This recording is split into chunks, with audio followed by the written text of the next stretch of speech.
Hey you guys, this is a bit of an explanation regarding this book, Splintered. Um, if you pop by my Goodreads account, you might notice that it took me 2 weeks to read this book.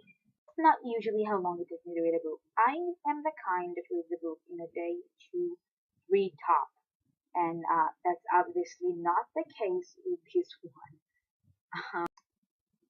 We had a bit of a rocky relationship, me and this book, not because I didn't love it, because I did. I adored the world painted here, and the characters, and the craziness of it all, because this is one heck of a crazy book, and I loved it. However, um, it got here in a really bad timing. I started this book a day before I got a really bad case of the flu, and I mean, can't think, can't eat, can't read, kind of bad. Um, and I just I tried reading, I really, really did, but after an hour I suddenly realized that I've been reading the same paragraph and I have no idea what I just read. Absolutely no idea. So that's when I decided that I needed to put it aside for until I get better, because Splintered is unfortunately not the kind of book you can read if you can't concentrate, because it requires your attention. It's a good thing. It means you can't really just breathe through it. You have to really read to understand what's going on, because most of this book is what? And I was going what for a completely different reason than intended than what this book intended. So I put it aside. And when I got a little bit better, I started reading books that are easier and really, you can just flip through the pages very easily and quickly, and no need to really think or anything. Because I really wanted to give Splintered my whole attention and to properly read it. And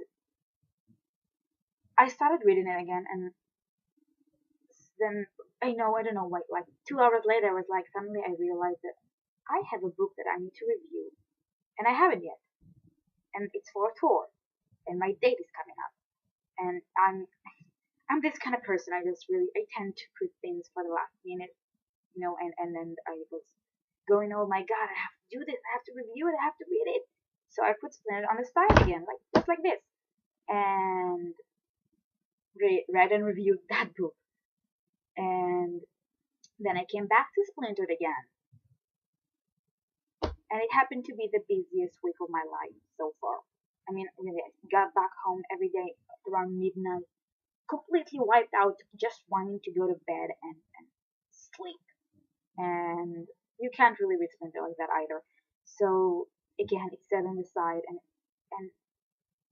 it took me about 2 weeks from the minute I began the book to the minute that I finished it, because such a big gap between each time I read I read it, huge gap. Or even if I did read it, was like in tiny, tiny bits, snail pace, 20 pages a day or less, and you can't really progress with a book when you read so little of it every time, and that really sucked because I wanted to give this a proper read, and I will probably reread it again, one straight in one time instead of like splashed all over the place.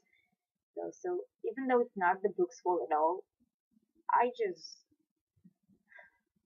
it was really depressing, and I just couldn't read it properly because of everything that was going on, and that made me have like 2 weeks of reading it.